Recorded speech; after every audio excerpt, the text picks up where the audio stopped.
Hi friends, ಎಲ್ರಿಗೂ ನಮಸ್ಕಾರ. Welcome to my channel. So ಇವತ್ತಿನ ದಿನ ಈ ವಿಡಿಯೋದಲ್ಲಿ ನಾನು ಫಾಲ್ಸು ಅಂದರೆ ಹೊಸದಾಗಿ ಹಾಕ್ತಿರೋರಿಗೆ ಇದೊಂದು ಇನ್ಫಾರ್ಮೇಷನ್ ಇರಲ್ಲ ಅಂದ್ಕೊಳ್ತೀನಿ.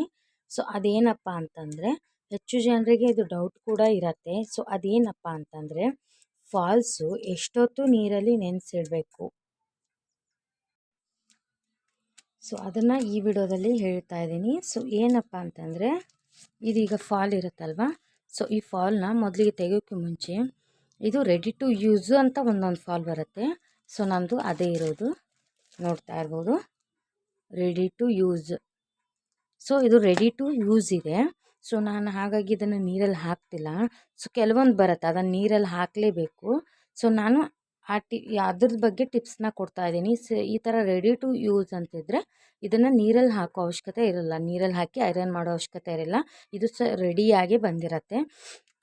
ಸೊ ನಾನು ಅದ್ರ ಬಗ್ಗೆ ಹೇಳೋದಾದರೆ, ಸೊ ಇದನ್ನು ಏನು ನಾವು ಈ ಥರ ಕವರಿಂದ ತೆಗಿತೀವಲ್ವ, ಸೊ ನೋಡಿ ಈ ಥರ ಕವರಿಂದ ತೆಗೆದ ಮೇಲೆ ಇದನ್ನು ಯಾವ ಥರ ನೆನೆ ಹಾಕಬೇಕಂದ್ರೆ, ಈ ಥರ ನಾವು ಬಟ್ಟೆ ಎಲ್ಲ ಒಗಿತೀವಲ್ವ, ಎಲ್ಲ ಬಟ್ಟೆ ಎಲ್ಲ ಬಿಚ್ಚಿ ಎಲ್ಲ ಮುದ್ದೆ ಮಾಡಿ ತುರ್ಕ್ತಿಲ್ವ, ಸೊ ಆ ಥರ ಮಾಡುವಾಗಿಲ್ಲ. ಸೊ ಯಾವ ಥರ ಮಾಡಬೇಕಪ್ಪ ಅಂತಂದರೆ, ಇದೇನು ಮಡಿಕೆ ಇರುತ್ತಲ್ವ, ಸೊ ಈ ಮಡಿಕೆನೇ ಈ ಥರ ನೀರಲ್ಲಿ ಹಾಕಿಬಿಡ್ಬೇಕು. ಈ ಥರನೇ ಮಡಿಕೆನೇ ನೀರಲ್ಲಿ ಅದ್ದಿ ಇಡಬೇಕು. ಸೊ ಅದ್ದಿ ಇಡಬೇಕು. ಇದನ್ನು ಬಟ್ಟೆ ಒಗೆಯೋ ಥರ ಬಿಚ್ಚಿ ಎಲ್ಲ ಗೊಳೆ ಮಾಡಿ ತುರ್ಕೋ ಹಾಗಿಲ್ಲ. ಸೊ ಈ ಥರ ಇಟ್ಟ ನಂತರ ಇದನ್ನು ನಾವು ಎಷ್ಟೊತ್ತು ನೆನೆ ಇಡಬೇಕು ಅನ್ನೋದಾದರೆ, ಕೆಲವೊಬ್ರು ಹೇಳ್ತಾರೆ 10 ನಿಮಿಷ ಇಡಬೇಕು, ಕೆಲವೊಬ್ರು ಹೇಳ್ತಾರೆ 1 ಗಂಟೆ ಇಡಬೇಕು, ಕೆಲವೊಬ್ರು ಹೇಳ್ತಾರೆ ಒಂದು 10 ಅವರ್ ಆದರೂ ನೆನೆ ಇಡಬೇಕು ಅಂತ ಹೇಳ್ತಾರೆ. ಸೊ ಕೆಲವೊಬ್ಬರು ಅವ್ರವ್ರ ರೀತಿಲಿ ಅವ್ರು ಹೇಳ್ತಾರೆ. ಸೊ ನಾನು ಹೇಳೋದಂದರೆ, ನಾನು ಏನು ಮಾಡ್ತಿರ್ತೀನಿ, ಈಗ ಒಂದು ಲೆಕ್ಕಾಚಾರ ಮಾಡಿಟ್ಕೊಂಡಿರ್ತೀವಲ್ಲ, ನಾಳೆ ಇಷ್ಟಿಷ್ಟು ಹೊಲಿಬೇಕು, ಇಷ್ಟಿಷ್ಟೆಲ್ಲ ನಾನು ಸ್ಟಿಚ್ ಮಾಡ್ಕೋಬೇಕು ಅನ್ನೋದೊಂದು ಲೆಕ್ಕಾಚಾರ ಇಟ್ಕೊಂಡಿರ್ತೀವಲ್ವ. ಸೊ ಅದ್ರ ಮೇಲೆ ನಾನು ನಾಳೆ ಬೆಳಗ್ಗೆ ಅಂದರೆ ಫಾಲ್ ಅಟ್ಯಾಚ್ ಮಾಡಬೇಕು ಅಂತ ಇರ್ತೀನಿ. ಸೊ ನಾನು ಆವಾಗ ಏನು ಮಾಡ್ತೀನಿ, ಇದನ್ನು ರಾತ್ರಿನೇ ನೆನೆಸಿ ಇಟ್ಬಿಟ್ಟು ಮಲ್ಕೊಂಡ್ಬಿಡ್ತೀನಿ.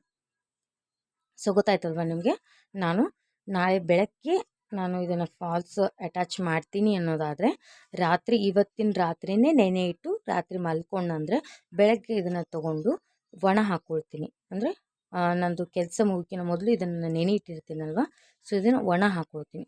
ಒಣ ಯಾವ ಥರ ಹಾಕೋಬೋದು ಅಪ್ಪ ಅಂತಂದರೆ, ಇದನ್ನು ಒಣ ಹಾಕೋಕ್ಕೂ ಮೊದಲು ನೀವೇನು ಮಾಡ್ತೀರಾ, ಇದನ್ನು ಮೊದಲಿಗೆ ನೀರಲ್ಲಿ ಎದ್ದಿ ಹಾಗೆ ಹಾಕಲ್ಲಲ್ವ. ಸೊ ಇದನ್ನು ಹಿಂಡಬೇಕಂದ್ರೆ ಏನು ಮಾಡ್ತೀರಾ ನೀವೆಲ್ಲರೂ, ಬಟ್ಟೆ ಒಣಗುವಾಗ ಈ ಥರ ಟ್ವಿಸ್ಟ್ ಮಾಡಿ ಈ ಥರ ಹಿಂಡೋ ಹಾಗಿಲ್ಲ, ನೀರಲ್ಲಿ ತೆಗೆದು ಈ ಥರ ಟ್ವಿಸ್ಟ್ ಮಾಡಿ ಹಿಂಡ್ಕೋಬಾರ್ದು. ಸೊ ಇದನ್ನು ಏನು ಮಾಡಬೇಕು, ನೀರಲ್ಲಿ ಈ ಥರ ಎದ್ದಿ ತೆಗಿತೀರಲ್ವ, ತೆಗ್ದ್ಮೇಲೆ ಈ ಥರ ನೀಟಾಗಿ ಸ್ವಲ್ಪ ಸ್ವಲ್ಪ ಈ ಥರ ಪ್ರೆಸ್ ಮಾಡಿಕೊಂಡು, ನಿಧಾನವಾಗಿ ಪ್ರೆಸ್ ಮಾಡಿಕೊಂಡು ಈ ಥರ ನೀರು ತೆಗಿಬೇಕು. ಸೊ ಈ ಥರ ಪ್ರೆಸ್ ಮಾಡಿ ತೆಗಿಬೇಕು. ನಾವು ಈ ಥರ ಹಿಂಗೆ ಮಾಡಿ ಹಿಂಡಿ ಬಟ್ಟೆ ಹಿಂಡುವಾಗ ಈ ಥರ ಹಿಂಡಿ ನಾವು ಅದ್ರದ್ದು ನೀರು ತೆಗೆದು ಓಪನ್ ಮಾಡಿದಾಗ ಏನಾಗುತ್ತೆ, ಇದು ಫಾಲ್ಸ್ ಅನ್ನೋದು ಹಿಗ್ಗಿರುತ್ತೆ. ಅಂದರೆ ಯಾವ್ಯಾವ ಕಡೆನೇ ಹಿಗ್ಗಿ ಅದು ದೊಡ್ಡದಾಗಿಬಿಟ್ಟಿರುತ್ತೆ. ಸೊ ಫಾಲ್ಸ್ ಅನ್ನೋ ರೀತಿಯೇ ಹೋಗಿಬಿಡುತ್ತೆ. ಸೊ ಅದಕ್ಕೆ ಏನು ಮಾಡಬೇಕು, ಈ ಥರ ಸ್ವಲ್ಪ ಸ್ವಲ್ಪ ನೀರು ತೆಗೆದು ಇಲ್ಲಿ ಸ್ವಲ್ಪ ಬಂದು ಎಲ್ಲ ನೀರು ಇಲ್ಲಿ ಕೂತ್ಕೊಳ್ಳುತ್ತಲ್ವ, ಈ ಥರ ತೆಗ್ದಾಗ ನೋಡಿ, ಜಾಸ್ತಿ ಅಂದರೆ ಕುಲ್ಲ ಆಗಲ್ಲ. ಸೊ ಈ ಥರ ಬಂದಾಗ ಇಲ್ಲಿ ಏನು ಮಾಡಬೇಕು, ನಿಧಾನವಾಗಿ ಈ ಥರ ಮಾಡಿಕೊಂಡು ಈ ಥರ ನೋಡಿ ಈ ಥರ ಹಿಂಡ್ಕೋಬೇಕು. ಸೊ ನಿಮಗೆ ಈ ರೀತಿಯೂ ಹಿಂಡೋಕೆ ಬರಲ್ವಾ, ಆ ಥರ ಬರಲಿಲ್ಲ ಅಂದರೆ ನೋಡಿ ನಿಧಾನವಾಗಿ ಈ ಥರ ಮಾಡಿಕೊಂಡು ಇಷ್ಟೇ ಮಾಡಬೇಕು. ನೋಡಿ ಇಷ್ಟೇ ನಿಧಾನವಾಗಿ ಇಷ್ಟೇ ಹಿಂಡಬೇಕು. ಈ ಥರ ಸ್ವಲ್ಪ ನಿಧಾನವಾಗಿ ಈ ಥರ ಇಷ್ಟೇ ಹಿಂಡಬೇಕು. ಇಷ್ಟಿಷ್ಟು ಹಿಂಡಿದ್ರೆ ಸಾಕು. ನೀವು ಈ ಥರ ಟ್ವಿಸ್ಟ್ ಮಾಡಿ ಹಿಂಡೋದ್ರಿಂದ ನಿಮ್ಮದು ಫಾಲ್ಸ್ ಅನ್ನೋದು ಅದರದ್ದು ಆಕಾರನೇ ಹೋಗಿಬಿಡತ್ತೆ. ಸೊ ಅರ್ಥ ಆಯ್ತಲ್ವಾ? ಈ ಥರ ಮಾಡಿ ಆದಮೇಲೆ ಇದನ್ನು ಒಣಗಿಸಿ ಇಟ್ಕೊಂಡ್ಬಿಟ್ರೆ ಆಯಿತು. ಸೊ ನಂದು ಇದು ರೆಡಿ ಟು ಯೂಸ್ ಇದೆ. ನಾನು ಈ ಥರ ಡೈರೆಕ್ಟ್ ಅಟ್ಯಾಚ್ ಮಾಡ್ಕೊಳ್ತೀನಿ. ಸೊ ನಿಮ್ಮದು ನೀರಲ್ಲಿ ಹಾಕೋದಿದ್ರೆ ನಾನು ಹೇಳಿದಾಗೆ ರಾತ್ರಿ ನೆನೆ ಹಾಕಿ ಅದನ್ನು ಬೆಳಗ್ಗೆ ನಿಧಾನವಾಗಿ ಈ ಥರ ಬಟ್ಟೆದು ನೀರು ತೆಗೆದು ಒಣಗಿ ಹಾಕ್ಕೊಳ್ಬೇಕು. ಒಣಗಿದ ನಂತರ ಇದನ್ನು ಅಟ್ಯಾಚ್ ಮಾಡ್ಕೋಬೇಕು. ಸೊ ಅಟ್ಯಾಚ್ ಮಾಡ್ಕೊಳ್ಳೋಕ್ಕಿಂತ ಮೊದಲು ನಾವು ನೋಡಿ ಇದನ್ನು ಮೊದಲು ಇದನ್ನು ಹೊಲ್ಕೊಳ್ಬೇಕು. ಸೊ ಇದನ್ನು ಮೊದಲಿಗೆ ನಾವು ಹೊಲ್ಕೊಂಡು ನಂತರ ಫಾಲ್ಸ್ನ ಅಟ್ಯಾಚ್ ಮಾಡ್ಕೋಬೇಕು. ಇದನ್ನು ಹೊಲ್ಕೊಳ್ಳೋ ಮೊದಲು ಈ ಥರ ಏನಾದರೂ ಎಳೆಯೋದು ಇದ್ದರೆ ನೀಟಾಗಿ ಕಟ್ ಮಾಡ್ಕೊಂಬಿಡಿ ಸ್ಟ್ರೈಟಾಗಿ. ನಾನೆಲ್ಲ ಇದನ್ನು ಕಟ್ ಮಾಡ್ಕೊಂಡಿದ್ದೆ, ಇದನ್ನು ಸ್ವಲ್ಪ ಉಳಿಯಿತು. ಸೊ ಇದನ್ನು ಸ್ಟ್ರೈಟಾಗಿ ಹೊಲ್ಕೊಳ್ಬೇಕು. ಸೊ ನಾನೀಗ ಹೊಲ್ಕೊಂಡು ನೆಕ್ಸ್ಟ್ ಏನು ಮಾಡಬೇಕು ಅನ್ನೋದನ್ನು ತೋರಿಸ್ತೀನಿ. ಸೊ ನೋಡಿ, ನಾವು ಇಲ್ಲಿ ಸ್ಟಿಚ್ ಮಾಡ್ಕೋಬೇಕಾದ್ರೆ ಒಂದೂವರೆ ಇಂಚ್ ಇಷ್ಟು ಬಿಟ್ಟು ಇಲ್ಲಿಂದ ನಾನು ಸ್ಟಿಚ್ ಮಾಡ್ಕೊಳ್ತೀನಿ. ಇಲ್ಲಿಂದ, ಯಾಕಂದರೆ ಫಾಲ್ಸ್ ಇದು ಬಾರ್ಡ್ರ್ ಸ್ವಲ್ಪ ದಿಪ್ಪಿದೆ ಅಲ್ವಾ, ಸೊ ಇಲ್ಲಿಂದ ತೊಗೊಂಡ್ರೆ ಮುಂದೆ ಹೋಗೋದಿಲ್ಲ ಅದು. ಸೊ ಅದಕ್ಕೆ ಒಂದೂವರೆ ಇಂಚ್ ಇಷ್ಟು ಬಿಟ್ಟು ಇಲ್ಲಿಂದ ನಾನು ಪಿಕೋ ಹಾಕ್ಕೊಳ್ತೀನಿ. ಸೊ ಇದಕ್ಕೆ ಜಿಗ್ಜ್ಯಾಗು ಅಂತಾರೆ. ಸೊ ನಮ್ಮ ಸೈಡೆಲ್ಲ ಪಿಕೋ ಅಂತೀವಿ.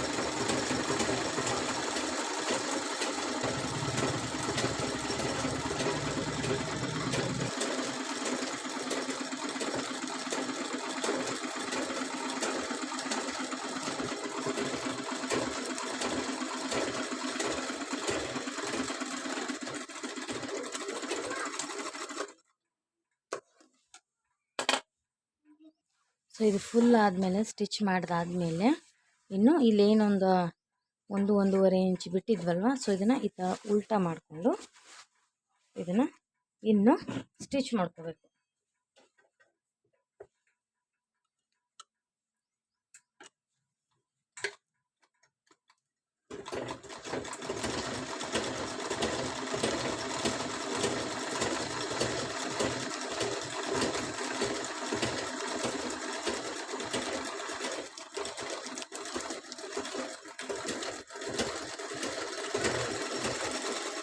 ನೋಡಿ, ಈ ಥರ ಸ್ಟಿಚ್ ಆದ ನಂತರ ಎಕ್ಸ್ಟ್ರಾ ಇರುವಂಥ ಫ್ರಿಲ್ಸ್ನೆಲ್ಲ ರಿಮೂವ್ ಮಾಡ್ಕೋಬೇಕು.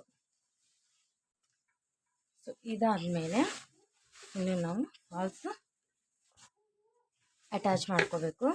ಸೊ ಅಟ್ಯಾಚ್ ಮಾಡ್ಕೊಳೋಕ್ಕಿಂತ ಮೊದಲು ನಾವು ಏನು ಮಾಡಬೇಕಪ್ಪ ಅಂತಂದರೆ, ಸೊ ಇಲ್ಲಿಗೆ ಫಾಲ್ಸ್ನ ಅಟ್ಯಾಚ್ ಮಾಡಬಾರ್ದು, ಇಲ್ಲಿಂದ ಸ್ವಲ್ಪ ಗ್ಯಾಪ್ ಬಿಡಬೇಕು.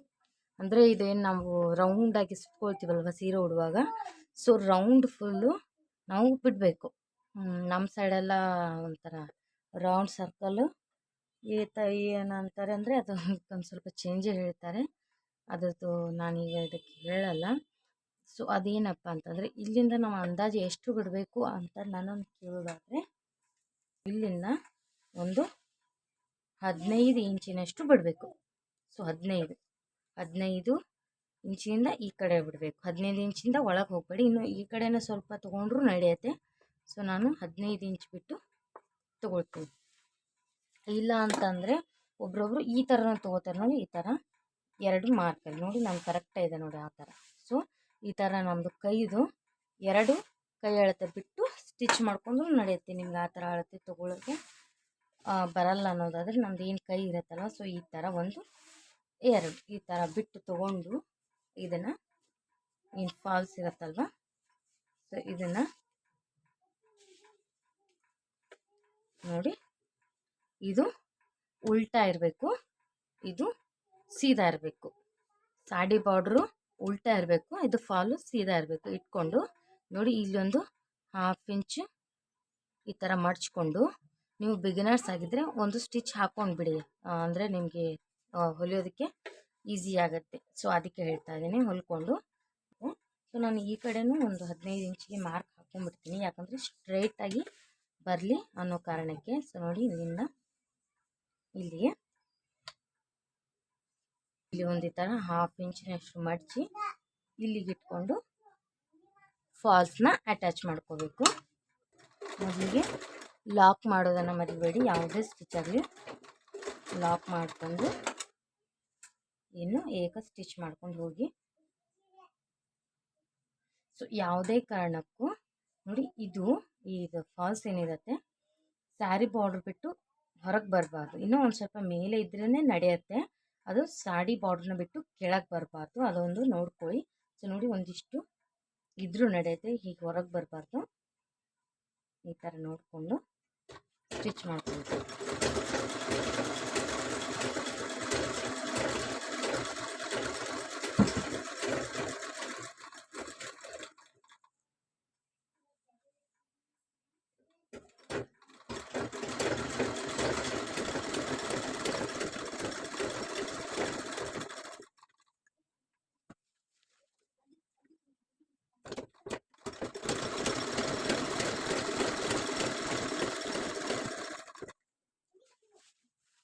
ಈ ಥರ ಸ್ಟಿಚ್ ಮಾಡ್ಕೊಳ್ಳೋದು ನೋಡ್ಕೊಳ್ಳಿ, ಸ್ಯಾರಿಗೆ ಫಾಲ್ಗೆ ಅಟ್ಯಾಚ್ ಆಗಿದೆ ಇಲ್ಲ ಅಂತ ಕೆಲವೊಂದು ಕಡೆ ಅದು ಇಟ್ಕೊಂಡಿರುತ್ತೆ, ನೋಡ್ಕೊಂಡು ಸ್ಟಿಚ್ ಮಾಡ್ಕೊತಾ ಹೋಗಿ.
ಯಾವುದೇ ಕಾರಣಕ್ಕೂ ಈ ಸ್ಯಾರಿನಾಗಲಿ ಅಥವಾ ಫಾಲ್ನಾಗಲಿ ಈ ಥರ ಜಗ್ಗಿ ಹೊಲಿಬೇಡಿ. ಅದು ಹೇಗಿದೆಯೋ ಅದೇ ಥರ ನೀಟಾಗಿ ಹೊಲ್ಕೊಂಡು ಬನ್ನಿ. ಸೊ ಮತ್ತು ಇಲ್ಲೂ ಎಂಡಿಗೆ ಬರ್ತಾ ಇಲ್ಲಿ ಒಂದು ಥರ ಸ್ಟ್ರೈಟಾಗಿ 1/2 ಇಂಚ್ ಮಡ್ಚ್ಕೊಂಡು ಈ ಥರ ಸ್ಟಿಚ್ ಮಾಡ್ಕೋಬೇಕು. ಸೊ ಎಂಡಿಂಗ್ 1/2 ಇಂಚು ಮಡ್ಚ್ಕೊಂಡು ಹೊಲ್ಕೋಬೇಕು. ಹಾಗೆ ಸ್ಟಾರ್ಟ್ ಮಾಡುವಾಗಲೂ 1/2 ಇಂಚು ಮಡಚಿ ಸ್ಟಿಚ್ ಮಾಡ್ಕೋಬೇಕು, ಮರಿಬಾರ್ದು ಅದನ್ನು. ಸೊ ನೀವು ಮೊದಲಿಗೆ ಸ್ಟಿಚ್ ಮಾಡ್ಕೊಂಡು ಇಟ್ಕೋಬೋದು.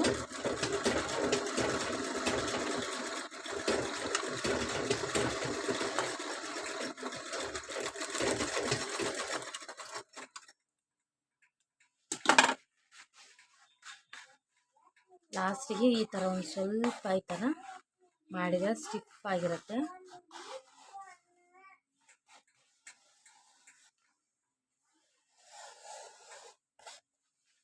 ಸೊ ನೋಡಿ ಈ ಥರ ನೀಟಾಗಿ ಕುತ್ಕೊಳ್ಳುತ್ತೆ. ಇನ್ನು ನಿಮಗೆ ಬಿಗಿನರ್ಸ್ ಏನಾದರೂ ಆಗಿದ್ದರೆ ಡೈರೆಕ್ಟ್ ಇದೇ ಥರ ಹೆಮ್ಮಿಂಗ್ ಮಾಡೋ ಬದಲು ಈ ಥರ ನೀಟಾಗಿ ಇಟ್ಕೊಂಡು